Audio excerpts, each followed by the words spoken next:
I love it. I don't even know that's the wrong word. I need it. I don't think I could live without having roles to play. And I think I don't do life good. Quanto velocemente può cambiare la vita? Fama, fortuna e successo possono cambiare in un istante. Al Pacino, la leggenda di Hollywood che ha incantato il pubblico con Il Padrino, sta vivendo una vita tumultuosa. Difficoltà finanziarie, recitare in film che non gli piacciono e diventare padre all'età di 83 anni. Cosa ha portato questa grande star a una situazione così ironica? Dai problemi finanziari alle controversie sul test del DNA. La verità dietro la sua vita vi sorprenderà. Un viaggio impegnativo. Per prima cosa, conosciamo la sua infanzia e i primi passi della sua carriera. Il 25 aprile 1940. Al Pacino è nato a East Harlem, nella città di New York. Rosa Girardi e Salvatore Pacino, i suoi genitori, erano immigrati dalla Sicilia che cercavano di costruirsi una vita negli Stati Uniti. Furono sposati per un breve periodo. Il padre iniziò a lavorare come venditore di assicurazioni in California quando Pacino aveva solo 2 anni. Si trasferì lì per proseguire la sua carriera. Di conseguenza, la madre di Pacino fu lasciata a crescerlo da sola nel South Bronx, con l'assistenza dei nonni.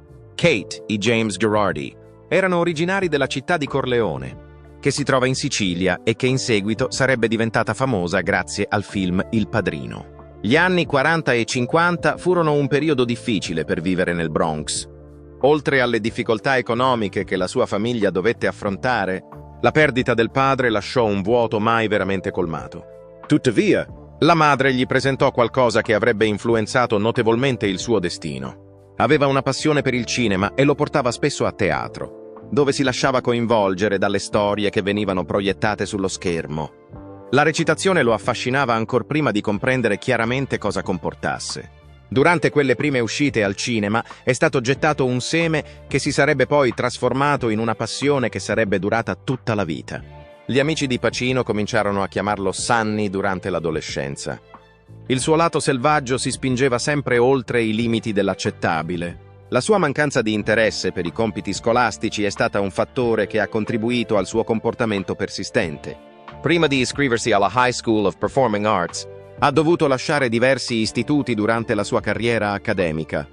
Sebbene sembrasse il luogo ideale per uno come lui, non vi rimase a lungo. All'età di 17 anni, lascia la scuola dopo aver avuto un disaccordo con la madre sul suo futuro. Durante l'adolescenza, non aveva un diploma di scuola superiore e non aveva un lavoro su cui poter contare. Si precipitò accanto a un gruppo di amici che, come lui, non sapevano dove andare. Più tardi, 3 dei suoi amici più cari, Cliffy, Bruce e Petey, sarebbero morti per un'overdose di droga. La recitazione si è rivelata per lui una via di fuga, un'occasione per incanalare la sua energia inquieta in qualcosa di più significativo di lui stesso. In seguito, ha dichiarato che se non fosse stato per la recitazione, non sarebbe riuscito a lasciare il paese. Poi sono arrivate le battute d'arresto che lo hanno modificato in modo irreversibile. La madre di Pacino morì nel 1962, quando lui aveva solo 22 anni. Aveva 43 anni. La sua scomparsa fu più triste di qualsiasi altra cosa lui avesse mai vissuto, perché lei aveva lottato contro la depressione per molti anni. La scomparsa del nonno James, che era stato come un padre per lui, avvenne appena un anno dopo quella del nonno.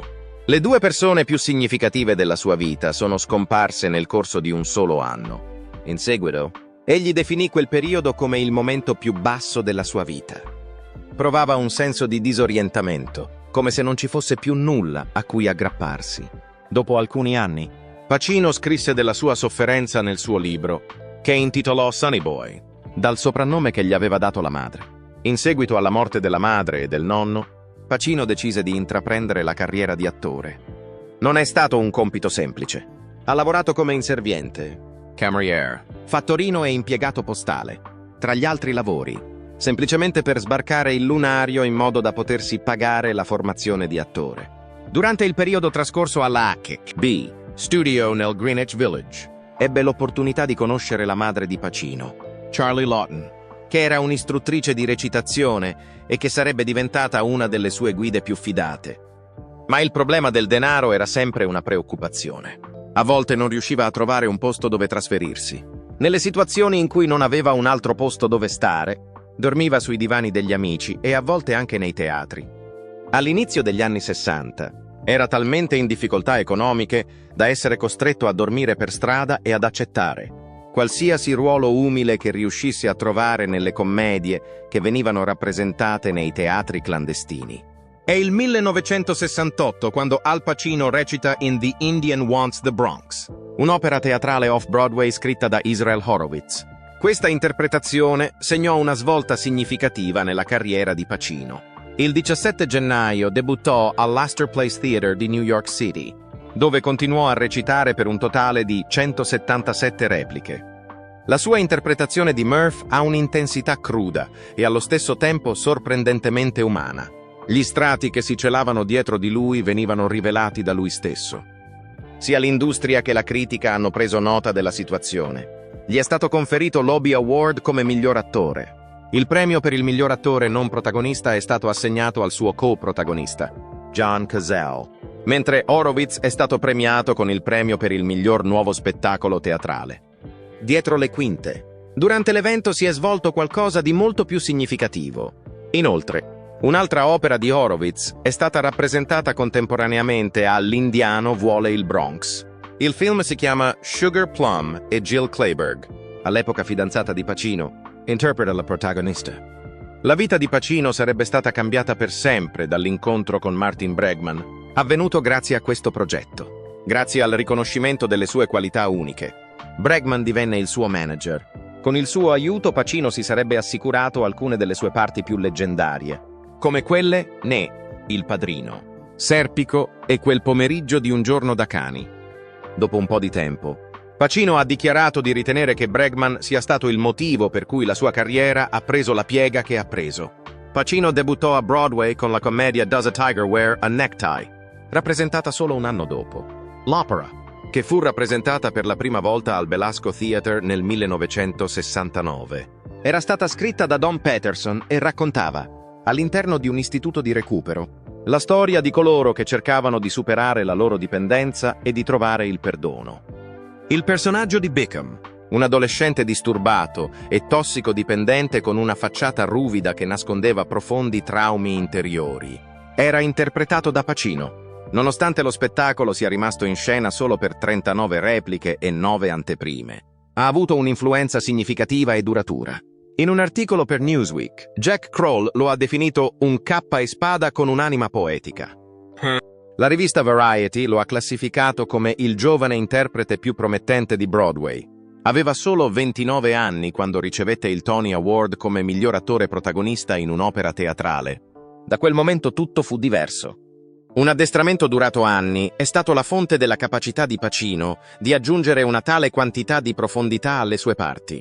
L'Actors Studio di New York, considerato una delle scuole di recitazione più prestigiose al mondo, è il luogo in cui Pacino ha ricevuto la formazione da Lee Strasberg. Strasberg ha insegnato agli attori a scavare nei loro sentimenti interiori per ottenere performance più genuine. Strasberg era un maestro del metodo di recitazione.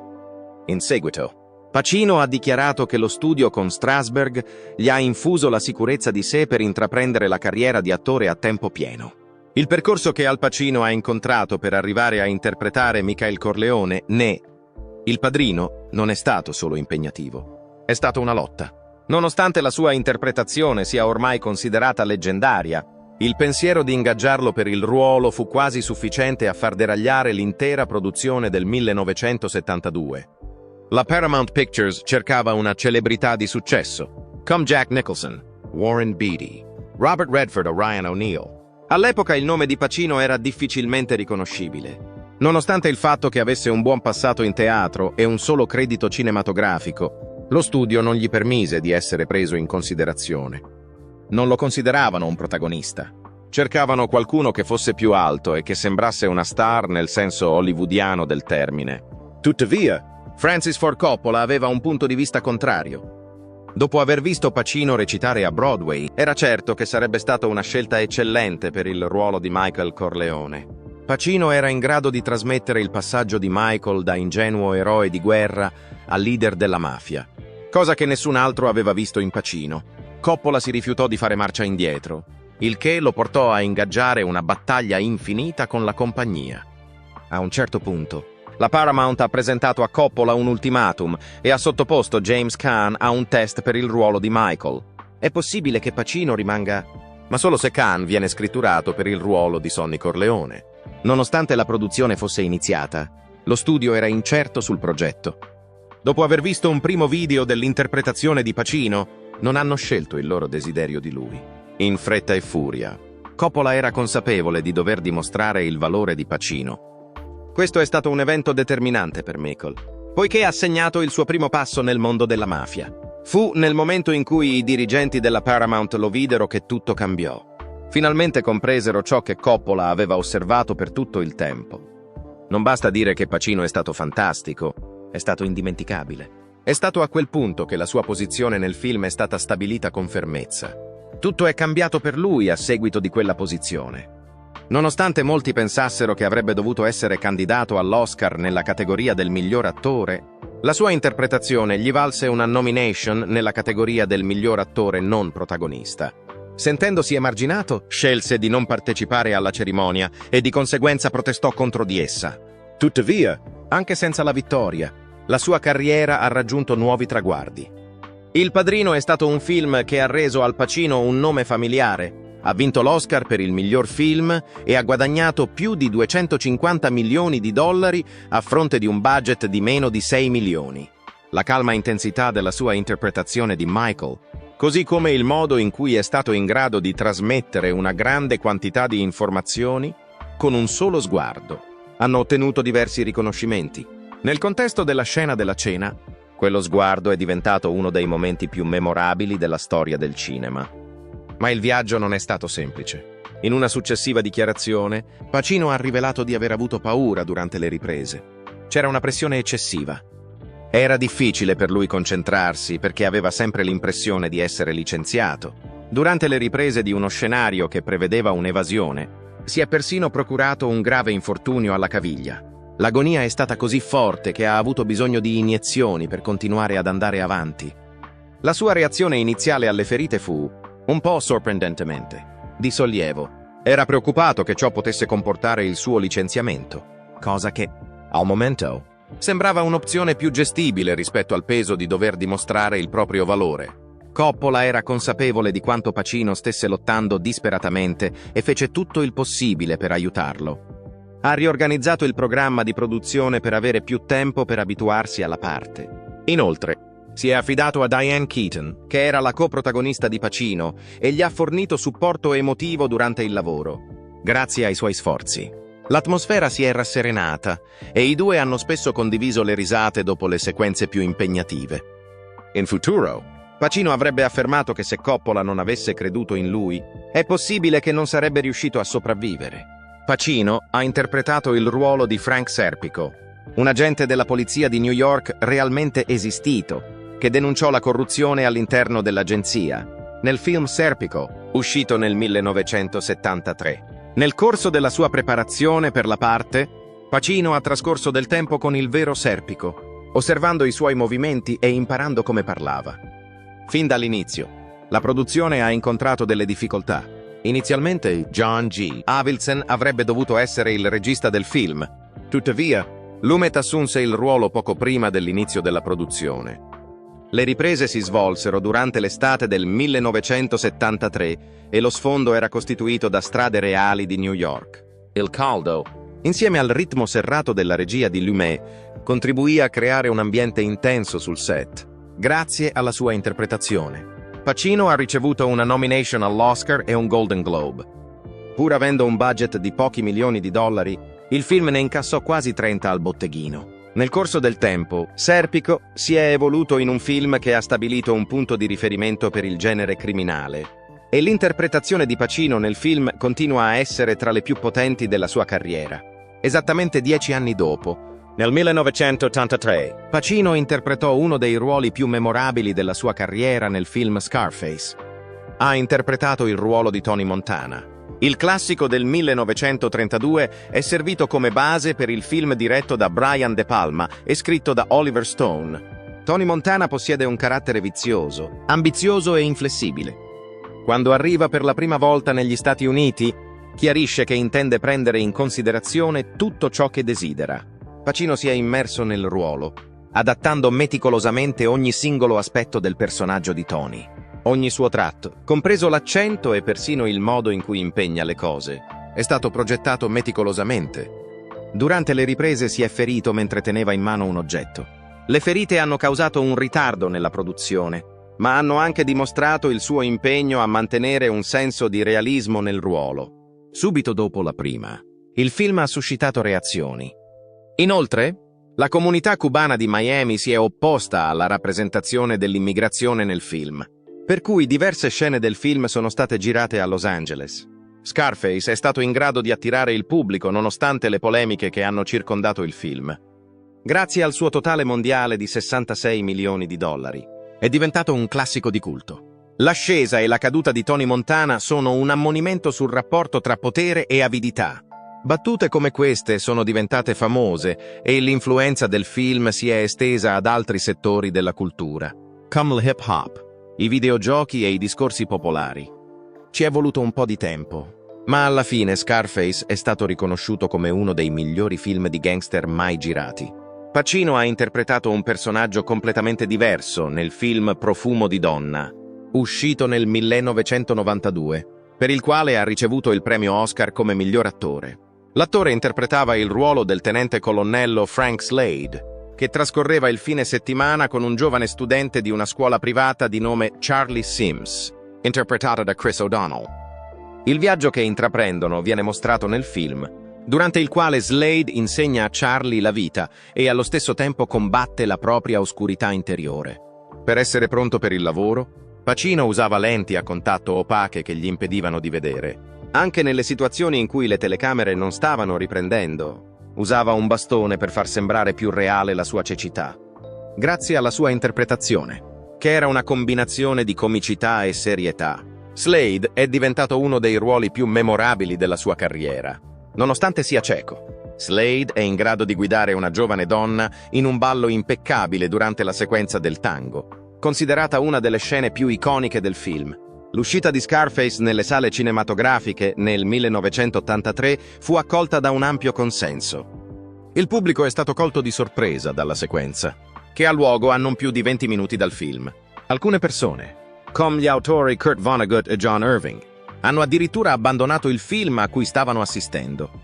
D'altra parte, la controversia non è finita qui. Un gran numero di immigrati cubani a Miami ha protestato contro il film. Secondo loro, contribuiva a perpetuare le percezioni, quindi non erano d'accordo. Per gli addetti ai lavori di Hollywood, il pericolo era all'orizzonte. Secondo quanto riportato, Martin Scorsese avvertì Steven Bauer, che interpretava il miglior amico di Tony Montana, che il film sarebbe stato estremamente impopolare a Hollywood. Nonostante ciò, il film ebbe un enorme successo, guadagnando più di 134 milioni di dollari in tutto il mondo, pur avendo un budget di soli 31 milioni di dollari. È stato ampiamente riconosciuto che l'interpretazione di Pacino è stata eccezionale e la battuta caratteristica del suo personaggio, "Hua!", è stata immediatamente riconosciuta. È stato ampiamente riconosciuto che la sua vittoria all'Oscar era attesa da tempo, poiché si trattava di un premio per un attore che in precedenza aveva prodotto alcune delle più straordinarie interpretazioni nella storia del cinema. Alla fine, al film fu data una seconda possibilità di vita. È diventato un cult, in particolare nelle culture latina e hip hop. Le discussioni sono state alimentate solo dalla crescita della popolarità. Ci sono alcuni film che non perdono mai la loro influenza, come dimostra il fatto che la conversazione è ancora in corso. Anni dopo, Pacino ha avuto un'altra parte controversa nel film Paterno del 2018. La sua reputazione è stata colpita durante un periodo chiave di 2 settimane nel 2011, quando Joe Paterno, un eroe del football che aveva vinto più di 400 partite nella sua carriera, è stato oggetto del documentario. Jerry Sandusky, che era stato il suo precedente assistente, era stato incarcerato per il suo comportamento. Alla fine, Sandusky è stato condannato a una pena che va dai 30 ai 60 anni di carcere. Il film ha sollevato una domanda inquietante. Un individuo diviso tra il suo impero calcistico e la crescente controversia è stato mostrato da Pacino nella sua interpretazione. In una scena, Paterno racconta la denuncia di un assistente allenatore che aveva assistito al comportamento di Sandusky quando era sotto la doccia con la squadra nel 2001. Tuttavia, Paterno non ha seguito i funzionari dell'università dopo averli informati. Pacino ha ricevuto il plauso della critica per la sua capacità di rappresentare la battaglia interiore di Paterno, ma il film stesso ha lasciato gli spettatori con sentimenti contrastanti. Paterno si è spento per un cancro ai polmoni all'età di 85 anni, pochi mesi dopo il suo licenziamento dalla Penn State. Il film non si è schierato con nessuna delle due parti. Invece, ha costretto gli spettatori a scegliere se Paterno fosse responsabile dell'inattività o se fosse semplicemente bloccato in un sistema che ha fallito tutti. Nel 2013 Pacino si è cimentato in un altro ruolo controverso, questa volta con lo show della HBO Phil Spector. Il documentario si addentrava nella vita dell'iconico produttore musicale, noto per la sua vita personale anticonvenzionale e per i suoi contributi rivoluzionari al suono negli anni 60. Nel 2003, al momento della sua residenza, Spector ha avuto problemi legali. Il legame tra lui e il suo avvocato difensore Linda Kenny Boden, interpretato da Helen Mirren, che si interrogava sulla possibilità di ottenere un processo equo, era l'argomento principale del film. A differenza di un normale dramma giudiziario, Phil Spector non ha accentrato l'attenzione sul conflitto legale. Piuttosto, mostrava un uomo che stava perdendo il controllo della propria storia. È possibile che fosse un genio incompreso o che fosse proprio quello che il pubblico credeva? Il video non ha mai fornito una risposta definitiva, lasciando gli spettatori con lo stesso senso di incertezza che avevano quando la storia è stata riportata dai media. Difficoltà finanziarie. Sullo sfondo, Pacino stava affrontando la sua crisi personale. Nel 2011 si era reso conto di aver perso $50 milioni. Kenneth Starr, che era stato il suo commercialista per oltre 3 decenni. Starr si era affermato come affidabile consulente finanziario, gestendo le finanze di alcuni dei più famosi attori e attrici di Hollywood. Tuttavia, dopo essere tornato da uno stravagante viaggio in Europa, Pacino è rimasto scioccato nello scoprire che tutti i suoi soldi erano stati spesi. La sua autobiografia, intitolata Sonny Boy, contiene una descrizione del momento in cui si rese conto della portata della verità. Non appena ho ricevuto $50 milioni, non mi è rimasto più nulla. Pacino si impegnò in imprese impreviste per riprendersi. In seguito è stato rivelato che aveva semplicemente partecipato al film Jack and Jill per ricevere un compenso. Ha fatto anche delle apparizioni in spot pubblicitari, oltre ad assumere incarichi di relatore. In quel momento ha parlato di un folle montaggio di perdite, ma alla fine lo ha aiutato a sviluppare una mentalità resistente. Tutti sono vulnerabili, anche chi è all'apice di Hollywood. Mai nella sua vita Al Pacino è stato solo un attore. Fin dall'inizio della sua carriera è stato un narratore, che cerca un significato nelle parti che interpreta e nei progetti che intraprende. Non è solo appassionato di spettacolo, ma anche di recitazione. È interessato a comprendere il mestiere, a sviscerarlo e a insegnarlo agli altri. Grazie a questa ambizione ha finito per lavorare dietro la macchina da presa. Nel 1996 ha diretto la sua prima produzione significativa, intitolata Looking for Richard. Certo, non si trattava di un film convenzionale. L'esperienza è stata una combinazione di documentario, spettacolo e viaggio alla scoperta di se stessi. Pacino ha voluto dimostrare le ragioni per cui Shakespeare è ancora venerato. Dopo aver scelto Riccardo III, un dramma che parla di potere e ambizione, ha voluto dimostrare che i temi dell'opera sono ancora attuali. Nel corso del film vengono utilizzati molti stili. Ci sono sequenze del Riccardo III che sono state drammatizzate e in cui sono apparsi interpreti come Alec Baldwin, Winona Ryder e Kevin Spacey. Inoltre, sono presenti interviste a studiosi e interpreti, con Vanessa Redgrave e Kenneth Branagh. Il film è stato indubbiamente un successo. Nel 1997 è stato premiato con il Directors Guild of America Award for Outstanding Directorial Achievement in a Documentary. Il libro ha ricevuto il plauso della critica per aver reso Shakespeare più accessibile e interessante. Peter Travers l'ha definito un viaggio incredibile e un'esperienza straordinariamente divertente. L'anno successivo, nel 2000, ha diretto il film Chinese Coffee. Rispetto ad altri tipi di progetti, questo era del tutto unico. L'argomento non era né letteratura né storia. Nel chiuso di una stanza, 2 ragazzi erano impegnati in una conversazione. L'opera teatrale di Ira Lewis è servita come base per il film, che è stato adattato dalla pièce che Pacino aveva interpretato sul palcoscenico nel 1992. Pacino interpreta Harry Levine, uno scrittore che ha difficoltà a sbarcare il lunario. Jake Mannheim, un fotografo interpretato da Jerry Orbach, sono i protagonisti della trama. Il film si svolge nell'arco di una sola notte nel Greenwich Village del 1982. E precisamente nel momento in cui i due amici sono impegnati in una lunga e accesa conversazione. Nel 2000 è stato presentato per la prima volta al Telluride Film Festival e successivamente al Tribeca Film Festival. Sebbene non abbia raggiunto un gran numero di persone, chi l'ha visto ne ha apprezzato la veridicità. Nel 2007 è stato infine reso disponibile in DVD come parte di un cofanetto intitolato Pacino, la visione di un attore. Ciò ha permesso a un maggior numero di persone di avere l'opportunità di vedere questo tesoro fino ad allora sconosciuto. Pacino non solo ha trascorso anni a dirigere, ma anche a plasmare gli interpreti della prossima generazione. L'Actors Studio lo ha nominato, insieme a Ellen Burstyn e Harvey Keitel, co-presidente dal 2000. Questa non è la tipica scuola di recitazione da frequentare. Molti degli interpreti più talentuosi della storia del mondo si sono formati qui. Pacino stesso ha ricevuto la sua formazione da personaggi illustri come Lee Strasberg e Charlie Laughton. Secondo lui, lo studio è stato il catalizzatore di una trasformazione nella sua vita. Poi, lo assiste nel fare lo stesso per altre persone. Il Performers Studio è un luogo in cui Pacino crede che gli artisti possano sperimentare e correre dei rischi. Non si tratta di raggiungere il successo o la celebrità. Si tratta di imparare senza paura e di spingere se stessi a superare gli ostacoli. In questa istituzione sono nati molti dei più famosi attori e attrici di Hollywood, tra cui James Dean, Marilyn Monroe, Paul Newman e Jack Nicholson. I giovani attori continuano a ricevere indicazioni da Pacino attraverso seminari e conferenze. La metodologia non è l'unica cosa che insegna. Leggere, pensare ed esplorare la letteratura e la filosofia sono tutte attività che incoraggia gli studenti a fare. Secondo lui, recitare è molto più che mettere in scena uno spettacolo. Si tratta di avere una comprensione della vita. Diventare padre. Per tutta la sua vita, Al Pacino è stato sempre sotto gli occhi di tutti.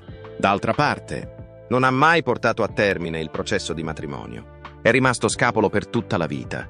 Nonostante abbia avuto storie d'amore di alto profilo con star come Diane Keaton, Beverly D'Angelo e Kathleen Quinlan. Nel suo libro Sonny Boy, pubblicato nel 2024, ne fornisce una spiegazione. Non considera il matrimonio come qualcosa di utile per la sua vita. Arrivò a definirlo come la porta del treno dell'infelicità. A causa delle sue ansie, le sue prospettive sull'impegno si sono formate e nessun legame romantico le ha mai modificate. Una delle storie d'amore più note di Hollywood è la sua relazione con Diane Keaton. Nel 1972, entrambi stavano lavorando alle riprese de Il Padrino. Oltre a essere affascinante, lei lo considerava misterioso. Per alcuni anni i due mantengono un legame intermittente. Ma nel 1990 la Keaton ne ha abbastanza. Durante le riprese de Il Padrino Parte Terra, lei lo mise di fronte a una scelta. O si impegnava, o non sarebbe successo nulla.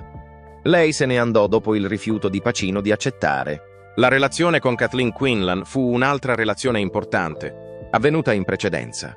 Fu durante un incontro che Lee Strasberg, istruttore di recitazione, tenne nel 1979 quando si incontrarono per la prima volta. Nel corso di diversi anni, i due sono diventati inseparabili, arrivando persino a fare un viaggio in Europa insieme.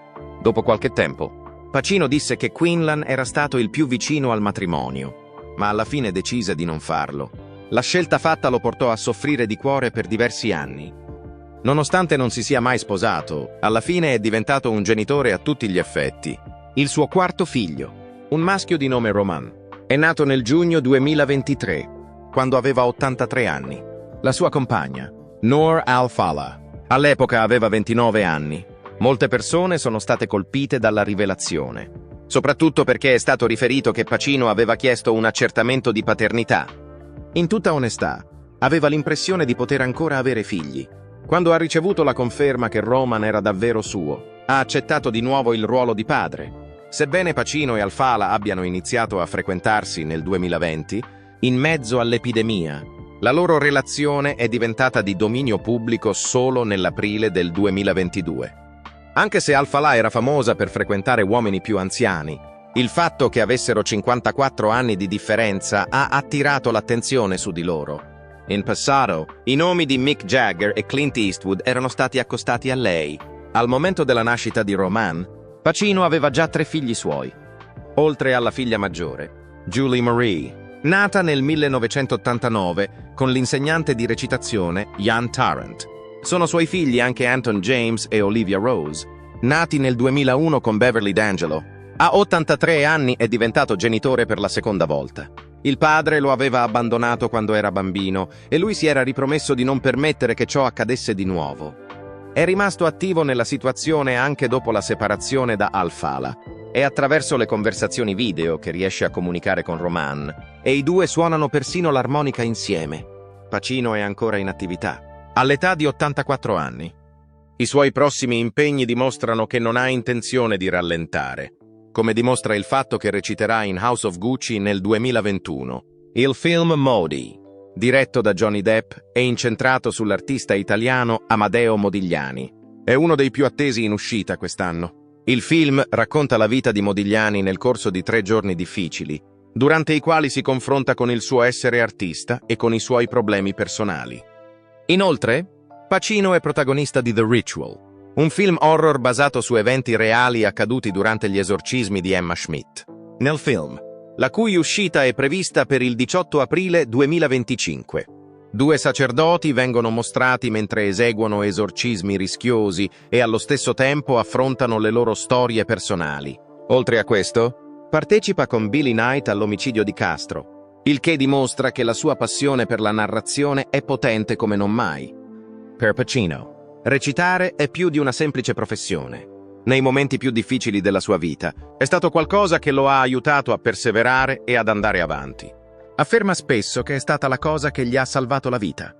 Nel corso della sua vita ha affrontato diverse sfide. Nel 2020 ha vissuto un'esperienza che ha cambiato irrimediabilmente la sua prospettiva.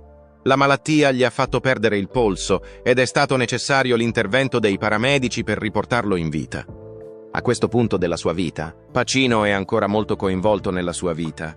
È ancora un genitore e sta ancora pensando a tutto quello che ha passato. Tuttavia, nonostante non abbia mai seguito la strada convenzionale, è riuscito a vivere una vita intera. Continua a essere una delle persone più interessanti di Hollywood, sia che si tratti di film che di film.